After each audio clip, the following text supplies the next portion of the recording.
You know, I'm not mad. I'm not mad. All my theories are being thrown out, but I'm not mad because it's better that it turns out to be something that I wasn't expecting rather than something that I was expecting. So even though it is technically rewarding whenever you theorize on something and it actually comes true, but yeah, I think my theory around Ushio has been squashed at this point. Now, it could still be true. It's just because I know that this is going to create a huge difficulty going forward, but yeah. Anyways, my thoughts on episode 4 of Summertime Rendering, so let's jump right into it. So yeah, it goes without saying, super spoilers for episode 4, but yeah, opening up with Ushio, and yeah, pretty much this point, confirmed Shadow. I mean, I don't know, it could still be the actual Ushio, but it's hard to believe at this point just because of how she's acting. I think if I would put myself into Ushio's shoes, it obviously seems like she's kind of everything from the point of her death until now is gone because she knows everything about Shinpei. She knows everything about herself, Mio, her family. She knows everything, but it gets to the point where she was drowning and then it stops. So it indicates that the shadow had to have taken a snapshot of her at the point of her dying and drowning. Oh gosh, now that it hits me right now. But they seen her shadow before then. I don't know. This is again, this goes back to if there could be more than one. This does go back to if there can be more than one. I love that I start thinking about things as I'm doing a video. I still think it's Ushio. I still think it's actually her. It doesn't make any sense though. It doesn't make any sense that Ushio, if this is the real Ushio, why she would be acting the way she is. Why is she so willing to go along with Shinpei? She would go back home. Like, what? Shinpei? No, I'm going back home. Whatever.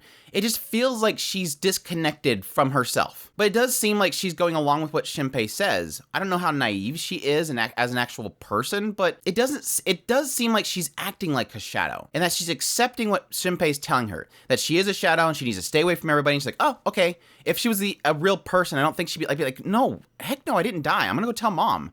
I'm still alive. I'm going to go tell Mio. Heck no. But again, the fact that she knows everything to the point of her death tells me that it can't be.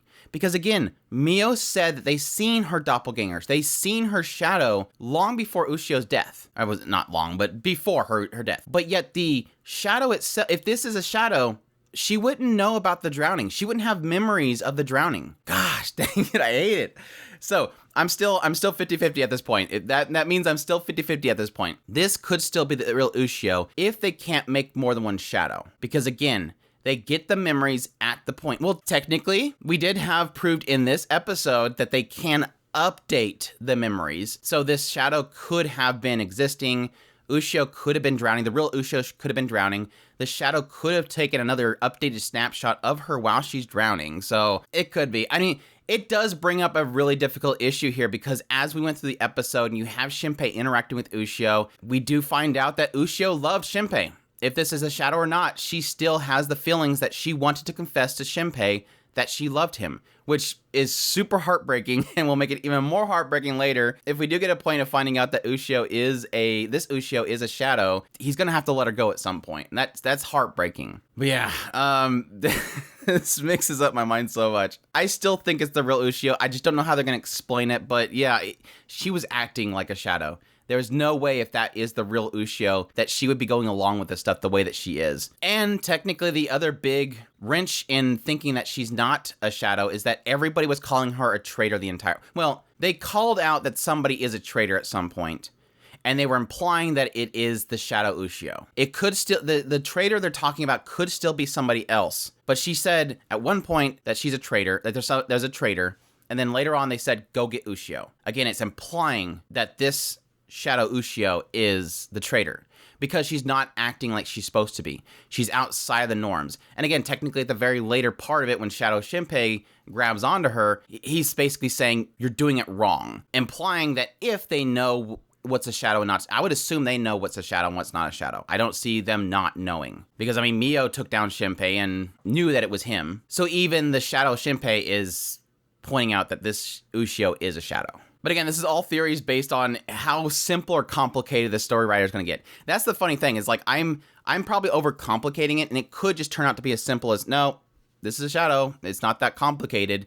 They're not going to have any twists and turns where shadows don't know what are real and what's not real. But it's a lot of fun. It's still a lot of fun. So yeah, Ushio runs into the festival and Shinpei's like, holy crap, you can't be out here. What the hell are you doing? Ends up dragging her into a corner. They have a discussion. That's when we find out that, yeah, this shadow Ushio, if it's a shadow, knows everything about Shinpei, their past, everything leading up to the point of her drowning. And then, yes, that's when Mio calls and Ushio answers it. That's kind of heartbreaking, but funny at the same time. From Ushio's perspective, it's like funny teasing, but then from Mio's perspective, that's super traumatizing. But Shinpei realizing, I need to be at Mio's side. I'm supposed to be protecting her. He rushes to her side. And yes, that's when Shinpei runs up to the festival and starts hanging out with everybody. We have So confess to Mio, which fails miserably. We all knew that was coming. Did find out that Tokiko is actually So's sister. So hold on.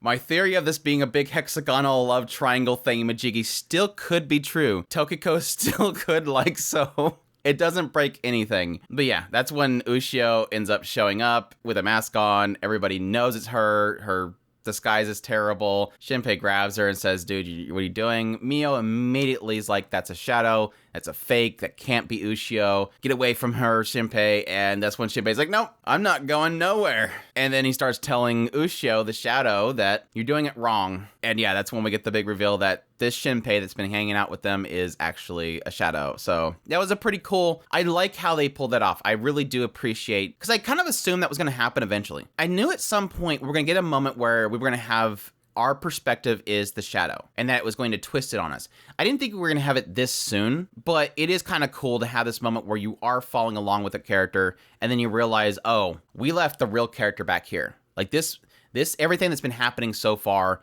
is false.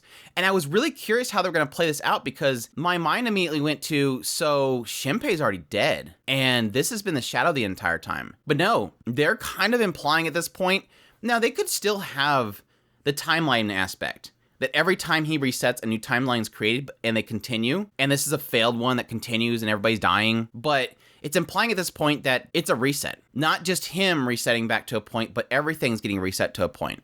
So the shadows themselves are contemplating at this point, we can't have him die because he's going to go back to that time. So even they are cautious of him at this point, or at least the Shadow Shinpei is cautious of this at this point. But now going back, I'm getting ahead of myself. So at the festival, Shadow Shinpei is holding on to Ushio, says you're doing it wrong. You can't mimic something that's already been buried, basically. And he also says you were never planning to switch to begin with, were you? And that goes back to the whole aspect of her being a traitor. Like this shadow Ushio is a traitor in a sense. It's an anomaly. It's not doing what it's supposed to do, which this will probably start to really hit in on a possibility of the memories themselves affecting the shadow. My theory at this point is that we're going to probably, through Ushio, get an idea of either, yes, an anomaly, this shadow Ushio was created and it's doing it wrong, or there's something wrong with it, or that something of the original shadow self wasn't implanted into the memories and everything of the clone. Something that makes it to where it doesn't function like it's supposed to.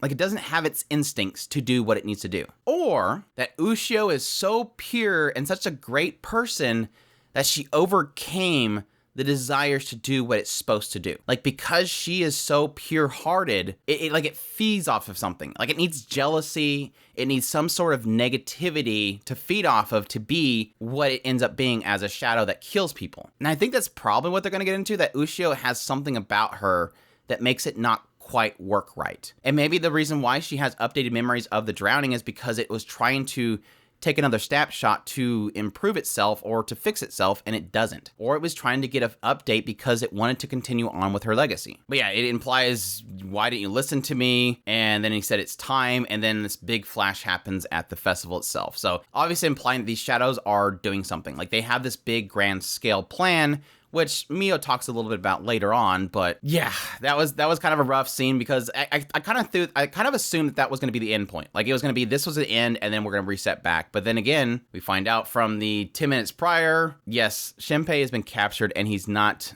killed at this point.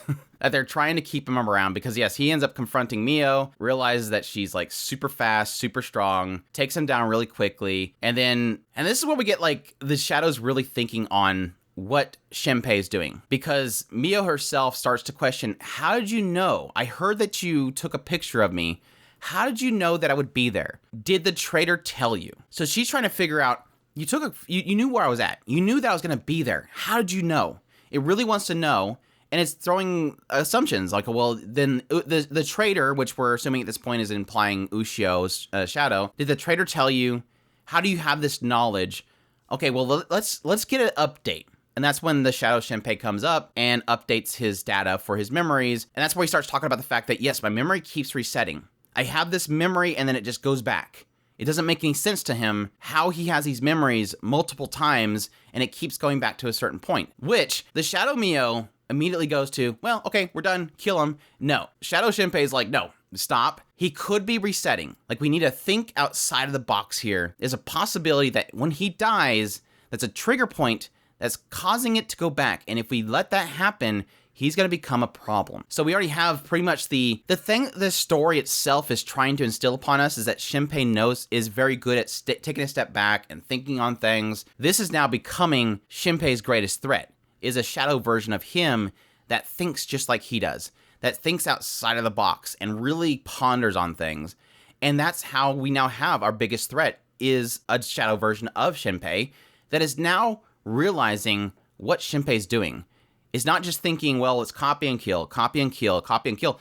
Shinpei's shadow is really thinking about what's going on and really figuring out what Shinpei's doing. That Shinpei has something or ability that's going to be a threat to them. It also kind of implied in this scene as Shinpei's looking around and there's just outlines of people everywhere that probably that whole festival up there is all shadows, which I'm gonna guess when we get to the next episode and we see like it opened up to the Shadow Shinpei with everybody. Like, everybody in that area is going to be shadows, or at least most of them. It did have a flash up there, which would imply that he is copying people. That's probably Mio and So and Tokiko and stuff. So, but they did imply one more other thing. It seems like we're finally starting to get at least a hint that these shadows have a purpose, that they have some plan they need to do. Shadow Shinpei is like, I gotta go.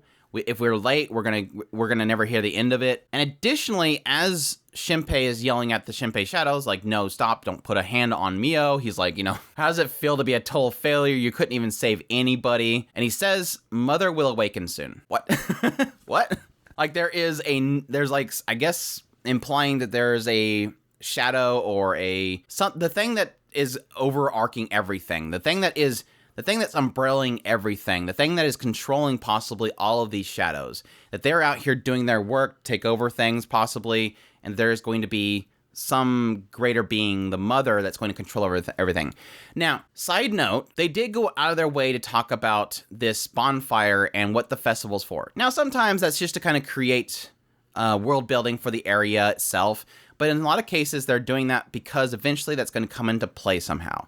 That is at this particular village, this island or whatever, they have a long-held belief that whenever things come to shore, they will gather up the garbage, the trash, and bring it to this one location where during this festival, they'll burn it. Because they believe that everything that washes ashore is like parts of the god that dwells of this area. And they're burning it so they can, as a send-off of the god. And that is Hiruko no Mikoto. Now again, I don't know how the significance that's going to be. Possibly the idea that maybe the shadows themselves are the gods, that they are drifting onto the shore. That, assuming this writer's doing things purposefully, this could possibly be a thing that the shadows themselves are probably depicted in the past as being deities, and that they came ashore somehow. Because, I mean, the furthest back that we can kind of indicate that the shadows arrived was on the beach. The first sighting that we have so far of the characters depicting was Ushio. Because Mio and Ushio were on the beach, and they seen another Ushio on the rocks. So that could have mean that the shadows themselves drift onto the shore as this deity, and the way to send it off is to burn them. So maybe the only way they can possibly get rid of these shadows will be that they will have to burn them. Now, granted, the final scene of this episode was Shinpei nearly getting his leg snapped by Shadow Mio, and Minakata showed up and she just basically blew away Mio's head. So, I don't know. There could be other ways. I mean, honestly, we'll probably have to see the next episode opening up if that Shadow Mio's done, or if it's just going to be one of those things where she just gets up and then her head just reappears. That's a possibility, but I was really happy to see Minakata. I honestly was. Like, that was like one of those moments of like, ugh. It's like everything's struggling. You see like the pain of Shinpei, the struggle that he has. It very reminiscent of something like ReZero, that state of everything sucks and I can't do anything and I'm in pain. And then, yeah, that relief of somebody showing up with something to fight against these things. Because, yes, obviously, with a lot of Japanese stories and Japan in general, very few methods that you can protect yourself. And Minakata's like, hey, by the way, I got something that can protect myself. So that was a little bit of that felt good when she showed up. So we'll see. I honestly, at this point, I think we're probably going to get a reset because Shinpei is, like, right now has a broken arm, and typically dealing with a broken arm through going forward in the story is going to be difficult. I'm probably seeing them both go up to the festival itself and be pretty much killed by, I'm going to assume probably, like I said, everybody up there is going to be a shadow at that point, and we're going to have a reset at that point. But it does really feel like the next reset, I think, is going to be the good point, because I think he's going to confront Minakata. He's really going to put things together, and he's going to have his first real big push for this. I think the next reset is going to be the one, but I don't think it's going to be this one. I think he's going to fail this one, because, again, typically when you have broken arms and stuff, that's like we have to reset at that point. Can't have a character walking around with a broken arm. I guess that's it. The only other note that I have is, I guess at this point we have confirmed that they do get the memories. So yeah, Shinpei, look how the shadow Shinpei, like, that should have been an indicator, honestly. So that should have been an indication. The moment that Shinpei walked up, he immediately said Mesopotamian culture, whatever. I think that should have been a flag to show that that was a shadow, because he never said it before. He mocked the idea of doing it. But again, this indicates that, again, I think everybody was kind of assuming this was going to happen, that if they are copied, they copy this special word. But it is funny that should have been a sign that Shinpei was a shadow right there. And I don't know why I didn't catch it. I just thought it was a joke. Like, he's just throwing a joke out there just to, oh, I'm sorry, I'm late, Mesopotamian. But that should have been an indication right there. Like, he's never said it before. Like, he literally joked about it. He mocked them for saying it. He never said it when they asked for the password. So, funny. But anyways, that's my way too long thoughts on this episode. But like I said, there's a lot to go through, and a lot of my theories got smashed, and so I had to create new theories. I'm still holding it, though. I'm still thinking there could be a chance that Ushio herself is the real one. But we'll see. We'll see. But that's my thoughts on episode 4 of Summertime Rendering. I hope you guys enjoyed this video, as always. If you have not already and you did enjoy this video, make sure to hit that subscribe button. I do impressions weekly on this series, as well as other shows, first impressions, reviews, news, top lists. If it's anime, it's pretty much here. Additionally, if you want to support us more, we have a Patreon link and a tips link in the description below. We definitely appreciate everybody that supports us, and y'all take care.